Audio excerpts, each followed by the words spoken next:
சில குழந்தைங்க நாமளே சொல்லுவோம்ல, ரொம்ப அமைதிங்க அவன், சாஃப்ட். அவங்க அம்மா அப்பா 2 பேருமே அமைதியான ஆட்களாக இருப்பாங்க. சில குழந்தைங்க பிறந்தோன்னே ஆஸ்பத்திரியே 2 ஆக்கிரும்.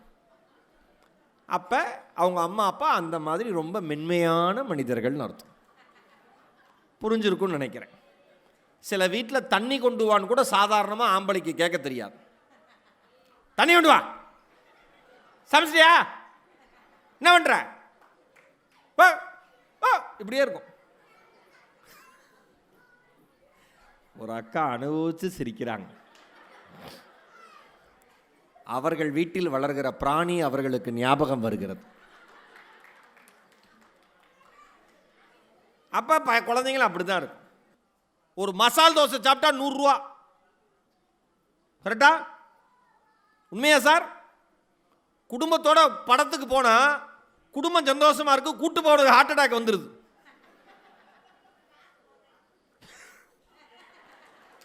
காசு போகுது. ஆமாம், காசு போகல, போகுது. அதுவும் மெட்ராஸில் பாப்கார்ன் 300 ரூபாயாக்கா. ஏங்க, என் வாழ்க்கையில் ஒரு சோள பொரியை 300 ரூபா கொடுத்து சாப்பிடுவேன் நான் நினச்சதே இல்லை. பாப்கார்ன்னா பெருசாக தெரியும், சோளப்பொரி கரெக்டா? 300 ரூபாங்க, சின்ன சைஸு. அதுக்கு அடுத்தது 380, 400. ஏன்டா தங்க விலை மாதிரி ஏற்றுறீங்க? அதுவும் நம்ம நாடிக்கடி சொல்லுவோம் பாருங்க, நம்ம குழந்தைங்களுக்கு வீட்டில் இருந்தால் பசிச்சே தொலையாது. அது என்ன என்ன என்ன சிஸ்டமோ ஆண்டவன் படைப்பில். நாம குழந்தையா இருக்கிறப்பவும் அப்படிதான் இருந்தோம், நமக்கு குழந்தை வந்தப்பையும் அப்படிதான் இருக்குங்க. சாப்பிட்றியா, பசிக்கல. இப்போ குழந்தைங்க என்ன சொல்லுது, சாப்பிட்றியான்னு கேட்டால் மூடு இல்லை. வயசே 3 வயசுக்கு மூடு இல்லை, இன்ட்ரெஸ்ட் இல்லை, இன்ட்ரெஸ்டிங்காக இல்லை. எவ்வளோ நாள் இதையே சாப்பிட, என்ன டிஃபன், உப்மா அப்படின்னோட நீலாம் அம்மாவே கிடையாதுங்கிறான். கரெக்டா மேடம்? பாருங்க, ஆமாங்க பையன், ஆமாங்கிறான் பாருங்க. தோசை அப்படின்னா அவன் பயப்படுறான். இது கல்லில் ஊற்றி அது எந்த சைஸில் வந்து, ஆண்டவா.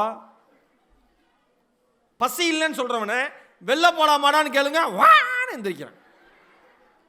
அக்கா சொல்லாங்களே, ஏன் அப்படி கத்துறீங்க? உடனே ரெடி, போகலாம். எங்கே போகலாம்? பக்கெட் சிக்கன் சாப்பிட்லாம். உள்ள குடும்பமாக உட்காந்து தின்னுட்டு வெளில வராங்க. பசியே பசிக்காது, வெளில போனால் அப்படி பசிக்குது குழந்தைங்களுக்கு. அது என்ன சிஸ்டம்னு தெரியல, கண்ணா பின்னான்னு வேற சாப்பிட்றான், சம்பந்தமே இருக்காது. ஒருவேளை உணவிற்கு நீங்கள் செலவு செய்கிற பணத்தை வாழ்க்கை முழுவதும் தேவைப்படுகிற நல்ல உணர்வுக்கு, படிப்புக்கு செலவு செய்வது ஒருபோதும் செலவே அல்ல, அது முதலீடு என்று நம்புங்கள். ரொம்ப மெனக்கட்டு வாழ்கிற வாழ்க்கை சில பேருது. ஆனால் தான் வாழ்கிற வாழ்க்கையின் மூலமாக இந்த உலகத்திற்கே வெளிச்சத்தை கொடுத்து விட்டு போன பல பேர் இந்த மண்ணில் இருக்காங்க. இதெல்லாம் எப்படி தெரியும் அப்படின்னா, படித்ததுனால தெரியும், வேற ஒன்றுமே இல்லை, படிப்பு தான் எல்லாமே. மது மஞ்சரின்னு ஒரு பொண்ணு, திண்டுக்கல்ல சின்னாலப்பட்டியில் பிறந்த ஒரு பெண். அப்பா நெசவாளர், அக்கா அண்ணன், இந்த புள்ள 3 பேர். இந்த மதுமஞ்சரியோட அப்பா நெசவாளர்னாலும் அவருக்கு கட்டடக்கலையின் மேலே மிகப்பெரிய ஆர்வம். நிறைய பிளான், டிராயிங் பிளான்லாம், வீட்டுக்கான பிளான்லாம் போட்டு கொடுப்பாராம். அதை பார்த்து வளர்ந்த அந்த பொண்ணு கட்டடக்கலையே எடுத்து படித்தது கோயம்புத்தூரில். சூப்பராக படித்தது, நல்ல மார்க் வாங்குச்சு, பெரிய கம்பெனியில் வேலை கிடைச்சது, 5 இலக்க சம்பளம். சம்பாதிக்காத எல்லாம் சொல்லுவோம் ஒரு தத்துவத்தை, பணத்தை வச்சு என்ன செய்ய போகிறோம் அப்படின்னு. சம்பாதிச்சவெல்லாம் பணத்தை வச்சு தான் எல்லாம் செய்யணுமா, அது விட்டுருங்க, அது ஒரு தனி சப்ஜெக்ட். இந்த பொண்ணு அந்த வேலைக்கு சேர்ந்து பெங்களூர் மும்பைன்னு வேலை பார்த்து பெரிய மால்கள், பண்ணை வீடுகள்லாம் கட்டிட்டு 2 வருஷத்தில் இனிமேல் இந்த வேலை நமக்கு ஒத்து வராதுன்னு முடிவு பண்ணி அங்கேருந்து கிளம்பி வருது. எதேச்சியாக ஒரு மனிதர், அந்த மனிதரை பற்றி தனியாக பேசலாம், நான் இன்னொரு நேரம் பேசுகிறேன், சொல்கிறேன். குக்கு சிவராஜ்னு ஒரு மனிதர், ரொம்ப அற்புதமான இயற்கையினுடைய காதலர் அவர். அந்த குழந்தை வளர்ப்பில் அவர் ஒரு ஒரு ஒரு புதிய புரட்சியை கண்டுபிடிச்சார் படிக்கிறதுல. அவரை எதேர்ச்சியாக சந்திக்கிறாங்க. ஒரு மணி நேரம் பேசுகிறாங்க. 1 மணி நேரம் பேசுனோன்னே நெருப்பு தெய்வம் நீரே வாழ்வு அப்படிங்கிற நிகமானந்தா அப்படிங்கிற ஒரு மனிதரை பற்றிய புத்தகத்தை கொடுக்குறார்.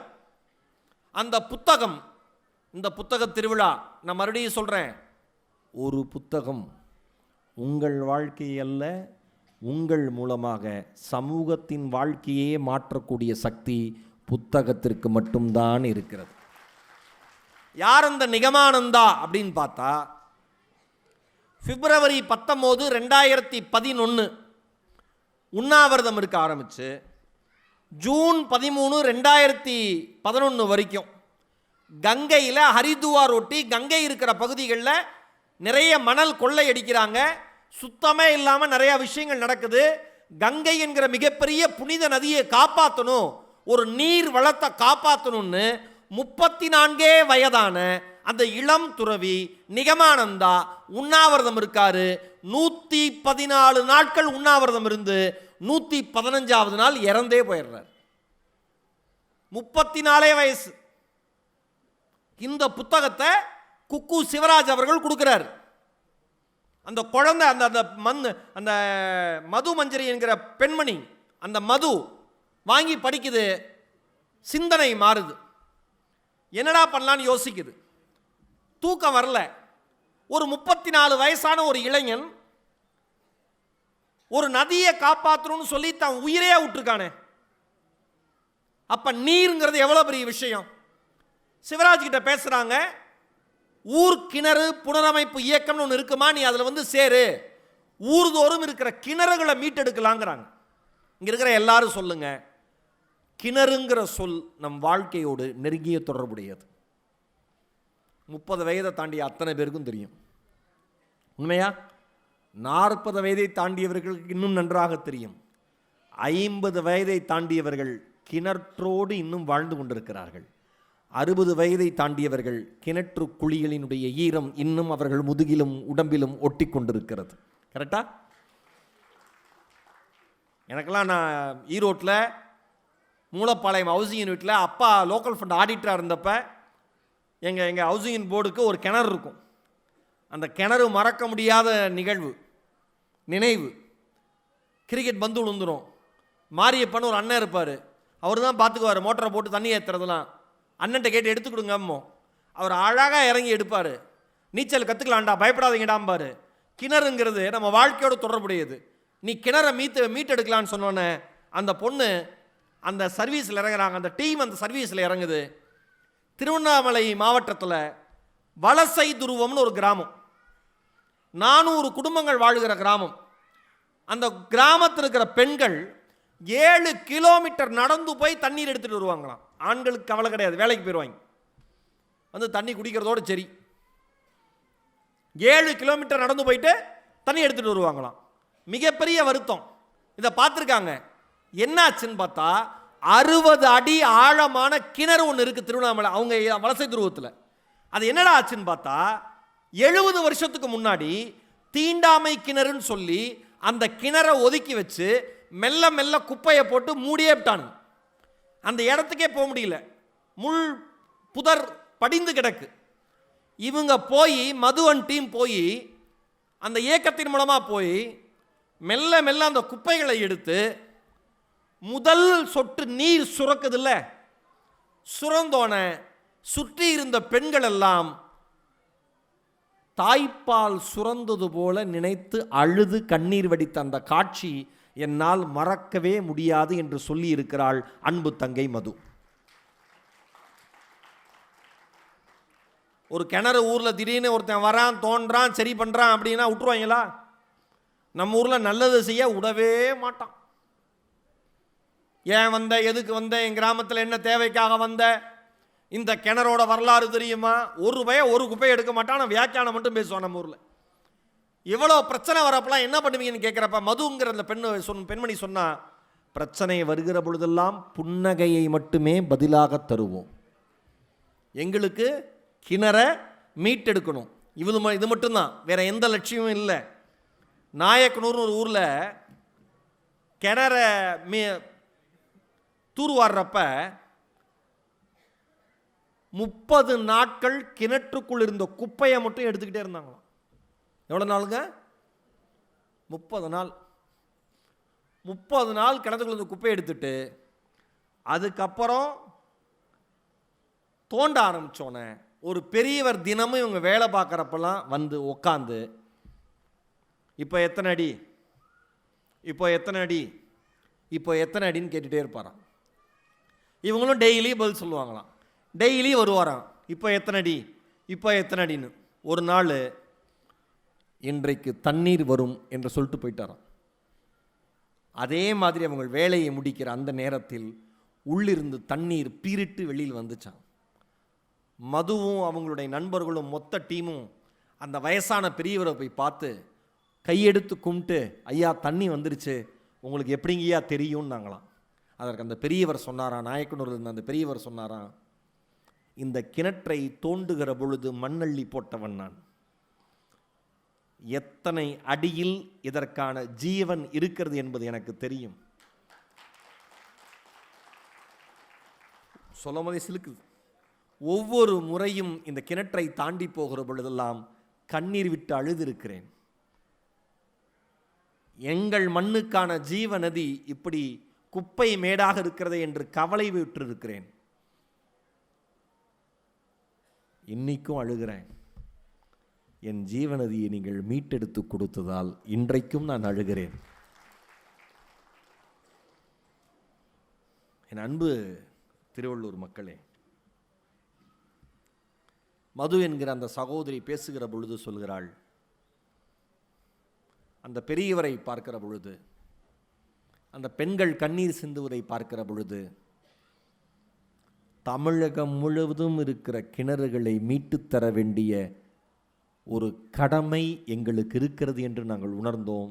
அதற்கான பணியை தொடர்ந்து செய்கிறோம். இதற்காக நாங்கள் யாரிடத்திலும் பணத்தை வாங்குவது கிடையாது. நண்பர்கள் மட்டுமே உதவுகிறார்கள். சோஷியல் மீடியாவில் போடுறோம், விருப்பம் இருக்கிறவங்க காசு தராங்க, அதை வச்சு இந்த திட்டங்களை செய்கிறோம்.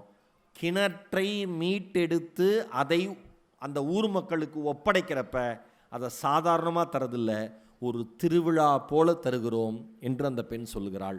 நான் யோசித்து பார்க்கிறேன் மக்களே, ஏன் கிணற்றை மீட்டெடுத்து ஒப்படைக்கிற பொழுது திருவிழா போல தர வேண்டும்?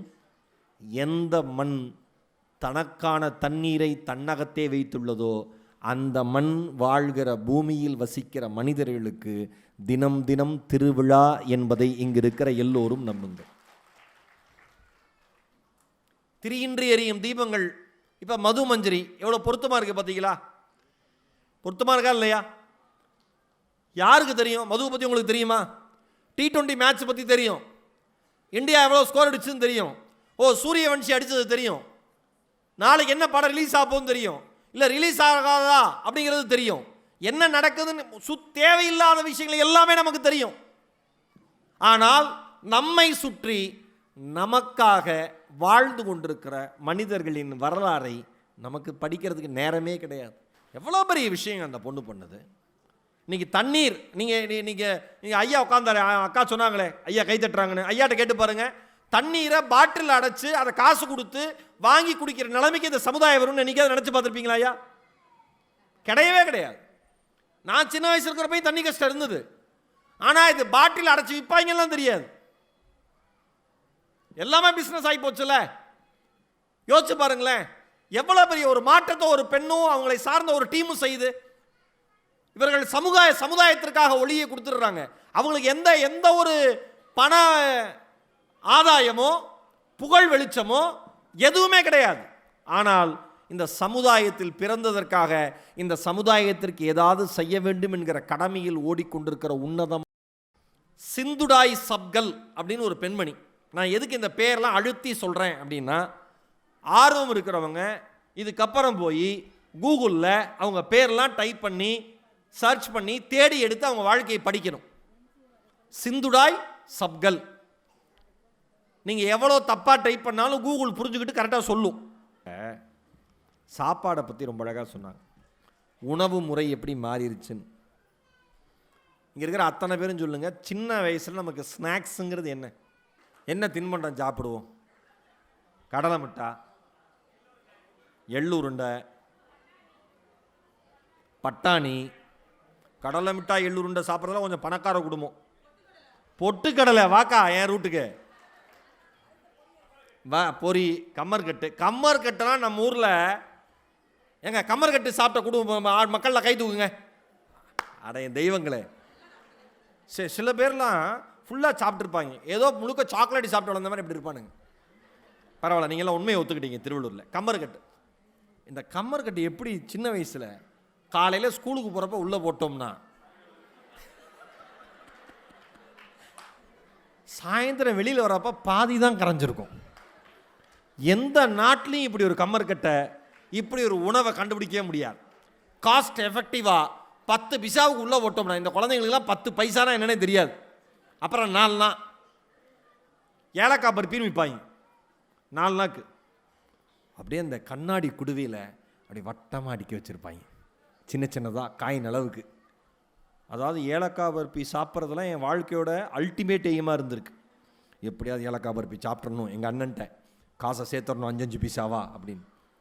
பொட்டுக்கடலை, பட்டாணி, பொரி, இதெல்லாம் தான். எதுவுமே இல்லையா? அரிசி.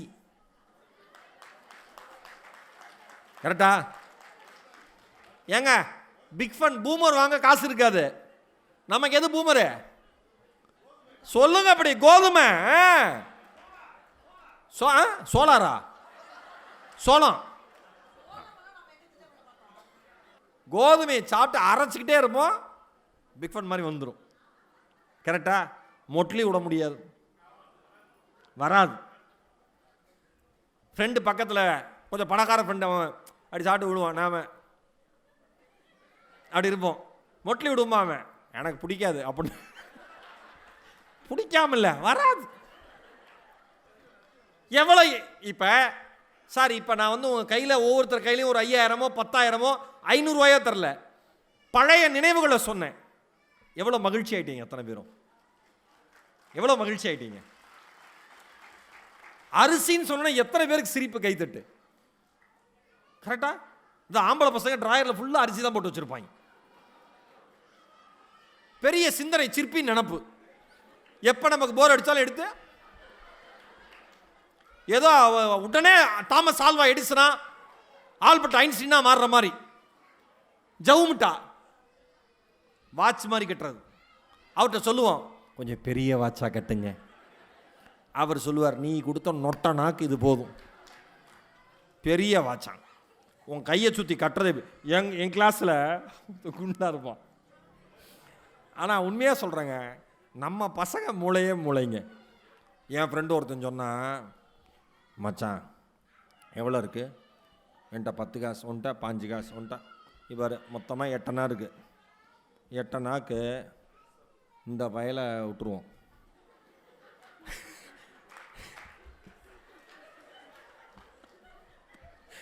இந்த வயலை விட்டுருவோம் மச்சான். டேய் என்னடா சொல்கிற? அவன் உடனே, அவன் அப்போ ஹீரோ ஆயிடுறான்ல, உடனே பெருமை. இந்த வயலை நாம் கிட்ட போகணும்னா கடைக்காரர் கண்டுபிடிச்சிடுற ரெகுலர் கஸ்டமர் நாம். இவன் கையில் 50 பைசா கொடுத்து 8 அணா கொடுத்து வாட்ச் கட்ட சொல்லிடுவோம். இவன் போய் வாட்ச் நாங்கள் அதே 8 அணா கொடுத்தா இத்தினூண்டு இருக்கும் வாட்ச். அவனுக்கு பெருசாக இருக்கும்ல அவன். ஆனால் அவன் ஒரு நேர்மையான மனுஷன். போயிட்டு வரேன், ஆனால் அதிகமாக இருக்கிறது எனக்கு. கரெக்டு தானே? ஏன்னா அவனால தான் எங்களுக்கு கிடைக்கிது. இப்படி இருந்ததுங்க காலம். ஒன்றும் பெரிய ஒரு சிக்கல் இல்லை உணவு முறையில். அக்கா சொன்ன மாதிரி நம்மளுக்கு முதல்ல நம்ம வீட்டு சாப்பாட்டை தாண்டி ஒரு சாப்பாடு இருக்கிறதே நமக்கு தெரியாது. கரெக்டு தானே மேடம்? அதனால் நல்லா இருந்தோம். என்ன சாப்பிட்லாம், என்ன சாப்பிட்லான்னு இழுத்துனே இருக்கான்ல, அதான் இழுத்துனே இருக்கான்.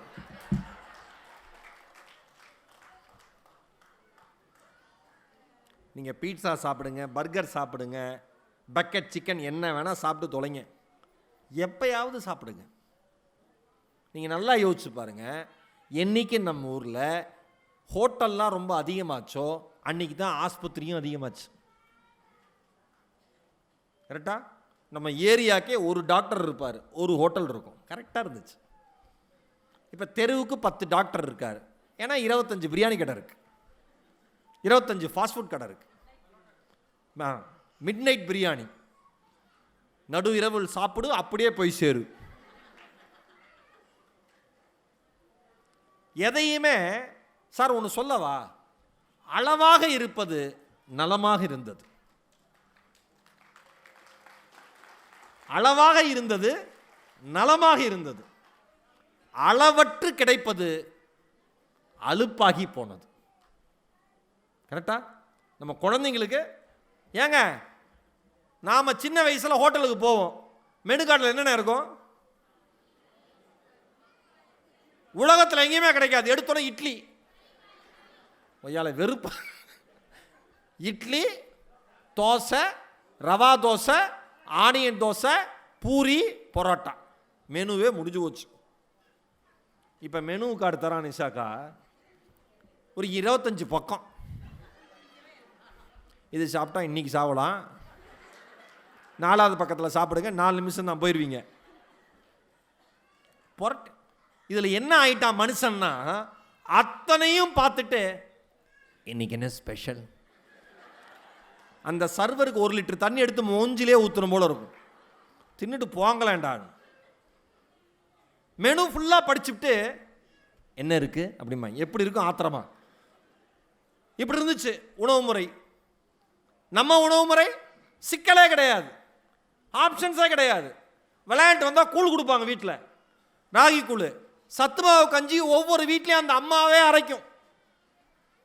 புருஷன் ரைஸ் மில் போய் அரைச்சிட்டு வருவார்.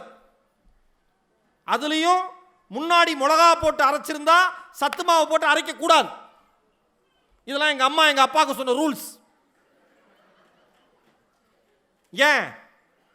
அந்த காரம் குழந்தைங்க சாப்பிட்ற இந்த மாவுல ஏறிடும். ஒரு நாள் எங்கள் அப்பா போன ஒரு அரை நாள் வரல. எங்கள் அம்மா, மாவு அரைச்சிட்டு வர இவ்வளோ நேரமா? எங்கள் அப்பா, வந்தவெல்லாம் மிளகாயா அரைக்கிறான்டி, நான் எங்கடி மாவு அரைக்கேன். அப்போ பரவாயில்ல. ஏங்க இதெல்லாம் நான் நீங்கள் ஒன்றுமே ப்ரிப்பேர் பண்ணிட்டு வரல. உணவுன்னு சொன்னோன்னே இவ்வளோ ஞாபகங்கள் நமக்கு இருக்குது. சாப்பிட்றதுன்னு சொன்னோன்னே அவ்வளோ சந்தோஷமாக இருக்கும். எது கொடுத்தாலும் மகிழ்ச்சியாக சாப்பிட்ட தலைமுறை நம் தலைமுறை. எதை கொடுத்தாலும் மகிழ்ச்சியாக உண்ட தலைமுறை நம் தலைமுறை. எதை கொடுத்தாலும் உண்ணாமல் இருக்கிற தலைமுறை இந்த தலைமுறை. அந்த பையன் சொல்கிறான், ஏன் சார் டேஸ்ட் இல்லை, சர்க்கரை இல்லை,